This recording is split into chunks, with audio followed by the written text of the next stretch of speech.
यदि ज्यादा नंबर पाने की इच्छा तो डीजे सर मैथ से जरूर लीजिएगा शिक्षा। मोस्ट वेलकम डियर स्टूडेंट्स, आप सभी लोगों का स्वागत है आपके अपने यूट्यूब चैनल डीजे सर पर। प्रिय विद्यार्थियों, बहुत ही जानदार बहुत ही शानदार होने वाला है ये सेशन और साइंस साइड के लिए आप लोग के लिए बड़ी परिश्रम हो रहा है डियर स्टूडेंट्स। ये जो चैनल बना हुआ है डीजे सर मैथ पर, तो जबरदस्त तरीके से इस चैनल का खुद भी लाभ उठाइए और दूसरों को भी इससे लाभान्वित कीजिए। जिस तरीके से डीजे सर चैनल प्रिय विद्यार्थियों को सबको लाभान्वित कर रहा है, उसी तरीके से डीजे सर मैथ जो चैनल है डिस्कस, ये भी सभी लोगों को जो है लाभान्वित जबरदस्त तरीके से करेगा। देखिए डिस्कस, यहाँ पर जो है एफ एस सेट है, यानी यहाँ पर जो खंड क में हम लोग आ में बात करने वाले हैं। यहाँ पर जो ये 2024 का पेपर आप लोग का हुआ, ये ओरिजिनल पेपर के पेपर जो हुआ डिस्कस, उसके बहुविकल्पी प्रश्नों की श्रृंखला से की बातें हो रही हैं आपके साथ, ठीक है ना। 2024 का पेपर आप लोग देख लीजिएगा, एफ एस सेट। कौन सा सेट? एफ एस, ठीक है ना। एफ एस सेट जो 2024 का हुआ है, एफ एस सेट फिजिक्स का, तो वही पेपर का डिस्कशन किया जा रहा है डिस्कस। ये है आप लोग का बहुविकल्पी। तो जबरदस्त तरीके से जुड़े रहिए और जबरदस्त इसी तरीके से इसे अपने क्लासमेट पर शेयर करते चलिएगा। प्रिय विद्यार्थी, देखिए पहला क्या है, गतिज ऊर्जा एक कण का यानी एक ई गतिज ऊर्जा वाले एक कण का लुईस डी ब्रागली तरंग दैर्ध्य क्या होता है। देखिए प्रिय विद्यार्थियों, यहाँ पर जो है डी ब्रागली, देखिए जो आइंस्टीन नामक वैज्ञानिक ने E equal to M C square क्या दिया था, समीकरण दिया हुआ था ना एक, क्या दिया था? E equal to M C square, ठीक है ना। E बराबर एम सी स्क्वायर, और यहाँ फ्लैंक नियतांक के आधार पर जो था E equal to M C square, तो इन्होंने बताया कि जो कण होता है, कोई भी पदार्थ होता है, तो वो क्या होता है, तरंग के साथ साथ इलेक्ट्रॉन के लिए इन्होंने बताया कि कोई भी मतलब जो है वो कण के साथ साथ तरंग की तरह व्यवहार करता है, तरंग के साथ साथ कण की तरह व्यवहार भी करता है। तो डी ब्रॉगली ने क्या किया डिस्टेंस, वो सभी के लिए उन्होंने बता दिया कि जितने भी पदार्थ हैं, मतलब इलेक्ट्रॉन के लिए भी उन्होंने सब मतलब सभी लोगों के लिए कह दिया, यानी ई बराबर एच न्यू के रूप में जो था। तो डिस्टेंस यहाँ पर जब आप लोग इसको मिलाकर जब बनाया जाएगा इसको, तो पहले प्रश्न का जो राइट आंसर होगा यहाँ पर विकल्प नंबर पहला करेक्ट हो जाएगा। Lambda is equal to 1/√2 ME जो होता है डिस्टेंस, यही होता है तरंग दैर्ध्य, ठीक है। तो पहले का विकल्प नंबर जो पहला होगा वो आपका करेक्ट हो जाएगा। और याद रखिएगा, जो 2024 के ओरिजिनल पेपर की बात हो रही है डिस्टेंस, ठीक है ना, वीडियो में बिना स्किप के पूरा देखिएगा, क्योंकि इसमें 2024 के मोस्ट इंपॉर्टेंट जितने भी सवाल हुए हैं, बहुविकल्पी को पूरा कवर करने का प्रयास किया गया है। तो वीडियो को बिना स्किप किए पूरा देखना है, ठीक है, एक शर्त है आप लोगों के लिए। ख देखिए प्रश्न क्या है प्रिय विद्यार्थियों, देखिए ख प्रश्न की ओर जब बढ़ते हैं, यदि इलेक्ट्रॉन का अनुगमन वेग, यदि इलेक्ट्रॉन का अनुगमन वेग जो Vd है तथा विद्युत क्षेत्र की तीव्रता जो कैपिटल E हो, तो निम्नलिखित में से कौन सा संबंध जो है ओम के नियम का पालन करता है। देखिए ओम के नियम का पालन करता है। तो प्रिय विद्यार्थियों, देखा जाए अगर इस प्रश्न का राइट आंसर जो होगा, तो यहाँ पर विकल्प नंबर जो थर्ड है ये तो आपका राइट हो जाएगा। यानी जो Vd होता है वो डायरेक्टली प्रोपोर्शनल होता है किसके? E के, यानी जो उसके वैद्युत क्षेत्र की तीव्रता होती है वो समानुपाती होता है उसके अनुगमन वेग के। इसका मतलब कि जब इलेक्ट्रॉन का अनुगमन वेग बढ़ता है तो वैद्युत क्षेत्र की तीव्रता भी क्या होगी, उसी बेस पर बढ़ेगी वो, ठीक है ना प्रिय विद्यार्थियों। ये आपका राइट रहेगा ऐसे, ठीक है। इसको यदि आप अगर समझने का प्रयास करते हैं, देखिए थोड़ा सा समझने का प्रयास अगर किया जाए ना, तो ये अब परख देखिए, ये जो मुख्य रूप से अगर देखा जाए बना उना कर इसको जो है पूरा का पूरा नियम के कानून से अगर वोल्टता उल्टा को जोड़ा जाए, थोड़ा इसमें लेके बनाया जाए, तो यहाँ पर देखिए समीकरण जो हम लोग को मिलता है, यानी आई इज इक्वल टू जो बताया गया था आप सभी लोगों को क्या था, यानी ई ए वी डी होता है ना। आई इज इक्वल टू क्या होता है, यानी ई ए वी डी होता है, और आई बाई ए जो होता है वो जे के इक्वल होता है, यानी जे इज इक्वल टू होता है यानी ई वी डी ना, यानी ई वी डी। और ओम के नियम से जो होता है डिस्टेंस जे जो होता है वो सिग्मा और ई के इक्वल होता है, सिग्मा ई के। तो अगर बराबर देखा जाएगा तो ऑटोमेटिकली जो निकल के आ जाएगा डिस्टेंस यहाँ पर, यानी भी जो वी जो होगा वो डायरेक्टली प्रोपोर्शनल होगा किसके? कैपिटल ई के। आप लोग इसको देख लीजिएगा डिस्टेंस, अगर कोई भी डाउट होता है तो मैं फुल इसका डिस्कशन भी आप लोगों के साथ अच्छे से करूंगा, लेकिन यहाँ पर बहुविकल्पी प्रश्नों की श्रृंखला को हम लोग कवर करना है, सेशन हम लोग का ये कवर भी इसको बहुत जरूरी है इसमें बताना आप लोगों को, क्योंकि इसमें बहुत सारे क्वेश्चंस हैं पूरे। मैं 2024 के मोस्ट इंपॉर्टेंट जो है ये समाप्त कर दिया जाए आप लोगों को, ताकि एकदम बहुविकल्पी में आपका नंबर एकदम फिक्स हो जाए और उसको आप लोगों को पाने से कोई रोक ना सके। प्रकीर्णित एल्फा कण का पथ कैसा होता है? वृत्ताकार होता है, परवलयाकार होता है, दीर्घवृत्ताकार होता है और अति परवलयाकार होता है। प्रिय विद्यार्थियों, देखा जाए अगर यहाँ पर तो निश्चित बिंदु की ओर देखा है तो कोई एक मुख्य रूप से जो होता है नियत बल, इस पर क्या आता है, कार्य कोई नहीं करता है, इसलिए जो होता है इसका जो पथ होता है डिस्टेंस वो वृत्ताकार मुख्य रूप से देखने को नहीं मिलता है। जैसे देखिए बात हो रही है एल्फा कण का यानी प्रकीर्णन जो होता है अल्फा कण का जब पथ होता है तो वो किस प्रकार से होता है, जैसे पार्टिकुलरली मैं थोड़ा समझाने का प्रयास करूंगा आप लोग को। चलिए देखिए, अगर मान लीजिए ये न्यूक्लियस है आप लोग का, ठीक है ना, और जानते हैं कि न्यूक्लियस में आप लोग का जो होता है वो प्रोटॉन होता है और क्या होता है, और यहाँ पर न्यूट्रॉन होता है। क्या होता है? प्रोटॉन के साथ साथ इसमें होता है आपका न्यूट्रॉन। और जान ही रहे कि इसका अगर ये पूरा का पूरा बना हुआ तो इसके चारों ओर क्या होगा, इलेक्ट्रॉन जो होगा वो मूव करेगा ये। अब जैसे यहाँ पर अल्फा किरणें आ रही हैं, तो अल्फा किरणें जब आती है तो देखिए कुछ टकरा कर जो होती है मुड़ जाती हैं, ठीक है ना। अब देखिए कुछ वापस उसी दिशा में चली जाती हैं, कुछ यहाँ पर देखिए फिर आई हैं आपको, कुछ उसको पार भी कर जाती हैं पतली पन्नी को, फिर देखिए आ रही हैं ऐसे यहाँ पर। तो आप लोग देख रहे हैं ये चीज जो है, यानी ये जो है परवलया अति परवलयाकार के रूप में देखिए ये जो बन रहा है आप लोग का, ये जो शेप बन रहा है ये ऐसे, तो इसको हम लोग कहते हैं प्रिय विद्यार्थियों ये अति परवलयाकार। तो देखिए डिस्टेंस यहाँ पर जो राइट आंसर हो जाएगा ग का विकल्प नंबर 4 जो होगा आपका करेक्ट हो जाएगा। यानी प्रकीर्णित अल्फा कण का जो पथ होता है वो किस प्रकार से होता है, अति परवलयाकार होता है। उत्तल लेंस की फोकस दूरी अधिकतम किसमें होती है, घ प्रश्न है। देखिए डिस्टेंस हम लोग का उत्तल लेंस की जो फोकस दूरी होती है वो लाल प्रकाश के लिए क्या होता है डिस्टेंस, ये अधिकतम होता है। नहीं, लाल प्रकाश के लिए जो उत्तल लेंस की फोकस दूरी होती है वो अधिकतम होती है, ठीक है, ये आपका राइट हो जाएगा। चलिए बढ़ते हम लोग अंग प्रश्न की ओर। देखिए हम लोग का अंग प्रश्न क्या है प्रिय विद्यार्थियों, अंग जो हम लोग का प्रश्न दिया गया है यहाँ पर वो है प्रत्यावर्ती धारा परिवर्तन परिपथ में केवल धारित्र हो तो परिपथ में व्यय शक्ति क्या होगी।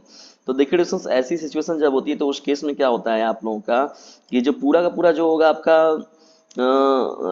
जो पी जो होगा आपका नहीं शक्ति जो होगा पावर, उस केस में आपका क्या हो जाएगा, शून्य हो जाएगा। क्या हो जाएगा, शून्य हो जाएगा। चलिए आगे बढ़ते फटाफट हम लोग देख लेते हैं नेक्स्ट प्रश्न को। देखिए हम लोग का जो ये है पहला सेट आप लोग का जो था एफएस यानी एफएस सेट का आप लोग के साथ डिस्कशन का ये लास्ट प्रश्न है। देखिए च प्रश्न जो है प्रिय विद्यार्थियों, दो बिंदु आवेशों को वायु में एक निश्चित दूरी पर रखने पर उनके बीच 80 न्यूटन का बल कार्य करता है। जब इन्हीं आवेशों को एक परावैद्युत माध्यम में इतनी ही दूरी पर रखा जाता है तो इस पर 8 न्यूटन का बल कार्य करता है। माध्यम का परावैद्युतांक क्या होगा। देखिए दोस्तों आप लोग को थोड़ा सा बताने का मैं अगर इसमें प्रयास करूं तो पहले तो आप लोग जानते हैं कि एक चीज आप लोग याद रखिएगा कि दो बिंदु आवेशों के लिए जो बताया गया था आप लोगों का न्यूटन का ये जो formula F is equal to क्या हो जाएगा आप लोग का, ये बहुत ही मोस्ट इंपॉर्टेंट है आप लोग का ना, गुलाम का नियम जो था आप लोगों के लिए क्या था 1/4 पाई अपसाइलन नॉट ना, 1/4 पाई अपसाइलन नॉट, अपसाइलन नॉट हो जाएगा। ये देखिए गुलाम का नियम 1/4 पाई अपसाइलन नॉट Q1 Q2 ना। तो यहाँ पर आप लोग Q1 Q2 को सेम समझ देखा जाए तो जो बिंदु आवेश हो तो यहाँ Q स्क्वायर हम लोग ले रहे हैं इसको, अपॉन में क्या हो जाएगा यहाँ पर जो डिस्टेंस हम लोग सपोज कर ले रहे हैं इनके बीच में R डिस्टेंस है तो देखिए R स्क्वायर। तो F जो होता है यहाँ पर F is equal to 1/4 pi epsilon naught Q1 Q2 upon R square. तो Q1 Q2 की जब हम लोग सेम देखिए आवेश Q ले लिया गया तो Q स्क्वायर हो जाएगा। अब देखिए यहाँ पर कह रहा है एक बार 80 न्यूटन का बल कार्य करता है और यहाँ पर एक बार क्या है 8 न्यूटन का बल कार्य करता है एक परावैद्युत माध्यम में इतनी ही दूरी पर। देखिए परावैद्युत माध्यम की बात हो रहा है तो उस केस में क्या हो जाएगा डिस्टेंस, वहां पर जब हम लोग लेंगे तो वहां पर अपसाइलन आर ले लिया जाएगा, यानी एक जगह अपसाइलन नॉट होगा आपका और एक जगह जो होगा आपका अपसाइलन आर हो जाएगा। तो देख रहे हैं यहाँ पर सीधा सीधा देखिए 8 न्यूटन है, यहाँ पर 80 न्यूटन। अगर यहाँ पर देखेंगे तो ये पूरी चीजें डिवाइड हो जाएंगी, कट जाएंगी, सीधे सीधे मिला आप लोग का एक में जो है 8 न्यूटन मिला, एक में 80 न्यूटन, तो 8 दहा में 80, सीधा सीधा देखिए डिस्टेंस यहाँ पर सेकंड प्रश्न जो होगा आपका सेकंड ऑप्शन राइट हो जाएगा। यानी के इज इक्वल टू 10 यानी के बराबर 10 जो होता है डिस्टेंस, ये इस प्रश्न का राइट आंसर हो जाएगा। ठीक है, तो प्रिय विद्यार्थियों देखिए ये पहला सेट जो था आप लोगों के साथ डिस्कस किया गया जिसका नाम था एफएस सेट। ठीक है ना, चलिए मुझे उम्मीद है कि पूरा अच्छे से आप लोग को समझ में आया होगा। चलिए बढ़ते हैं हम लोग खंड अ की ओर। अब कहाँ बढ़ते हैं, खंड अ की ओर। अब ये जो सेट है हम लोग का डिस्कस, ये हम लोग का जो पेपर आपका सेकेंड पेपर है और अब हम लोग उसके डिस्कशन पर चल रहे हैं और बहुत ही जानदार बहुत ही शानदार आप लोग के साथ ये सेशन चल रहा है। जबरदस्त तरीके से इसका लाभ खुद भी उठाइए और दूसरों को भी इससे लाभान्वित जरूर कीजिए, जिसका नाम है डीजे सर मैथ, लोगों के अंदर ज्ञान की पूंगी बनाने वाला। देखिए अब दूसरा जो सेट है एडिशंस ये है एफटी सेट। कौन सा सेट है, 2024 का जो ओरिजिनल पेपर हुआ था आप लोगों का वो एफटी सेट हुआ था। कौन सा सेट, एफटी सेट का देखिए ये क्वेश्चन है बहुविकल्पी प्रश्नों की श्रृंखला। तो आइए देखते हैं इस एफटी सेट के प्रश्न को। देखिए पहला प्रश्न क्या है, विद्युत आवेश एक छोटे आयतन में एक समान वितरित है, 2 सेंटीमीटर त्रिज्या के गोली पृष्ठ से कुल आवेशों को घेरते हुए वैद्युत क्षेत्र का फ्लक्स जो है 10 V × M है, तो 4 सेंटीमीटर त्रिज्या के गोली पृष्ठ पर फ्लक्स क्या होगा। तो देखिए डिस्टेंस यहाँ पर जो होगा इस प्रश्न का राइट आंसर वो पहला ही ऑप्शन जो होगा आपका करेक्ट हो जाएगा। प्रिय विद्यार्थियों ये कैसे होता है, यदि इसका सॉल्यूशन चाहते हो तो कमेंट बॉक्स में अपनी राय जरूर दीजिएगा। कमेंट से हम लोग इंटरेक्ट होंगे एक दूसरे के साथ, तब मजा आएगा। और जब हम लोग का डीजे से चैनल जो डिस्टेंस जब एक वैल्यूएबल चैनल बन जाएगा तो मैं निश्चित तौर पर जो है इन सभी चीज़ों को जो है और भी कॉन्सेप्ट आपका क्लियर अच्छे से होगा और पढ़ने पढ़ाने का एक जबरदस्त तरीके से और भी आनंद आएगा।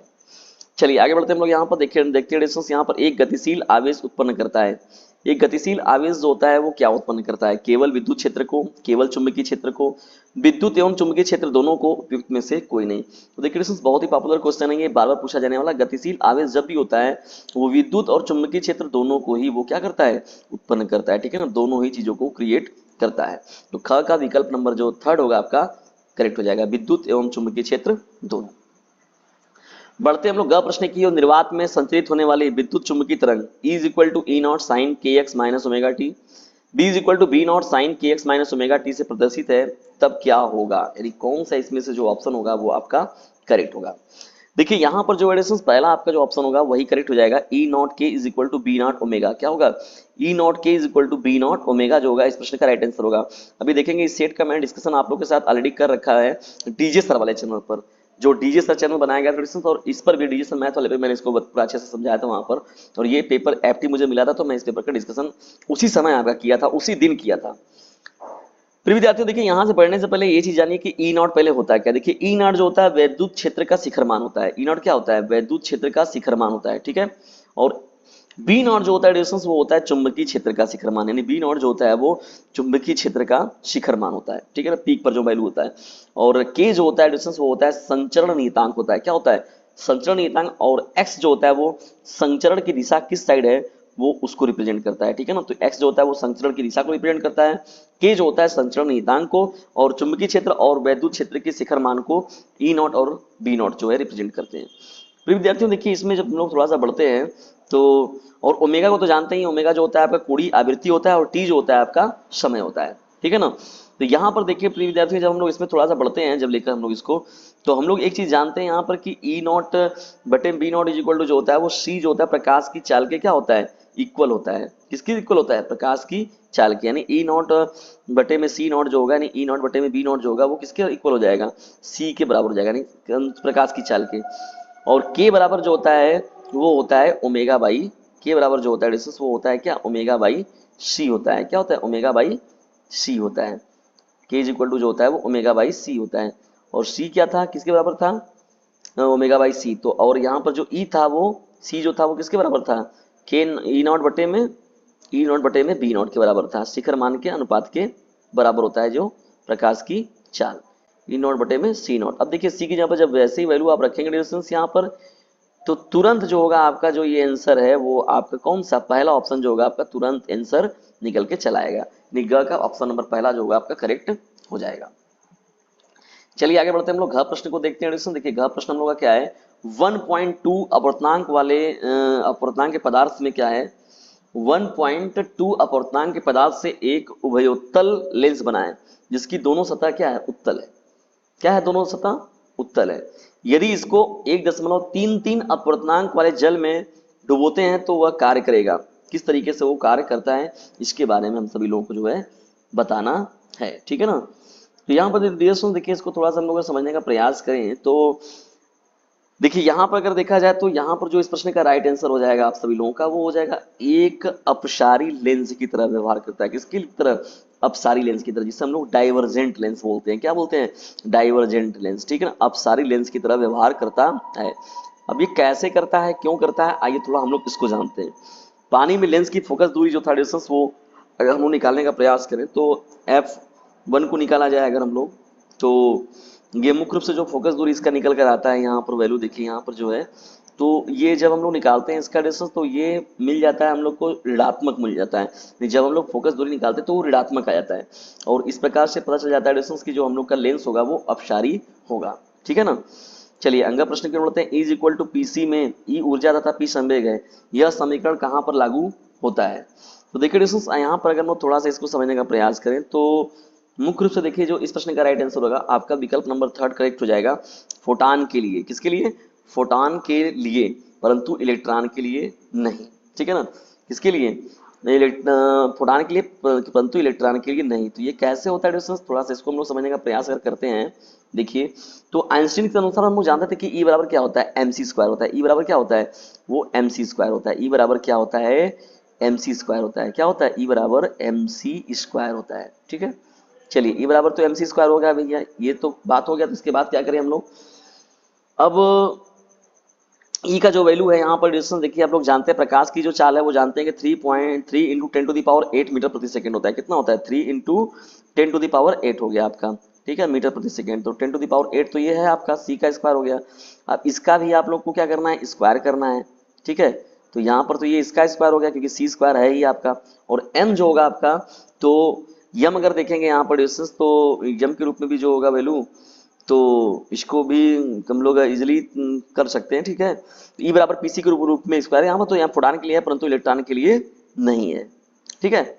चलिए आगे बढ़ते हैं हम लोग। यहाँ पर बहुत ज़्यादा एक्सप्लेनेशन की इसमें ज़रूरत नहीं है, बाद में चीज़ें मिलेंगी तो आपको फिर वहाँ से डिस्कस किया जाएगा इसके बारे में। चलिए यहाँ पर देखिए डिस्टेंस 6 प्रश्न जो है उसमें क्या है, पीएन संधि में विसरण धारा का मान जो होता है अपवाह धारा से अधिक होता है यदि संधि संयोजित होती है अग्रदिशिक बायस में, पश्चदिशिक बायस में, और बायस नहीं है किसी में नहीं है। तो देखिए डिस्टेंस यहाँ पर जो हो जाएगा अग्रदिशिक बायस जो होगा इस प्रश्न का राइट आंसर हो जाएगा, ठीक है डिस्टेंस। तो यहाँ पर दो सेटों का डिस्कशन किया गया भाग 1 में आप लोगों का, ठीक है ना, जिसमें एफएस और एफटी का पूरा यहाँ पर बहुविकल्पी प्रश्नों की श्रृंखला थी। फिर विद्यार्थियों अभी देखिए यहाँ पर पूरा पेपर मैंने यहाँ पर पूरे प्रश्नों को मैंने एकत्र कर लिया है और अब आप लोग के साथ डिस्कशन इसका होगा, पूरा अच्छे से होगा। तो इसे जबरदस्त तरीके से अपने क्लासमेट पर शेयर कीजिए ताकि जबरदस्त तरीके से पढ़ने और पढ़ाने में और मजा आए। और साइंस साइड के विद्यार्थियों को जोड़े से वो जबरदस्त तरीके से जोड़िए इस चैनल पर जिसका नाम है डीजे सर मैथ, लोगों के अंदर ज्ञान की पूंगी बजाने वाला, न कि गानों का रिमिक्स बजाने वाला। तो इसे कर दीजिए अपने क्लासमेट पर शेयर क्योंकि बोर्ड एग्जामिनेशन है आप सभी लोगों के नियर, और फिजिक्स के साथ ही साथ मैथ केमिस्ट्री पर भी नियमित रूप से आपको क्लासेस मिलते रहेंगे। वीडियो को अंत तक देखने के लिए आप सभी लोगों का हृदय गहराइयों से मित्रतापूर्वक धन्यवाद।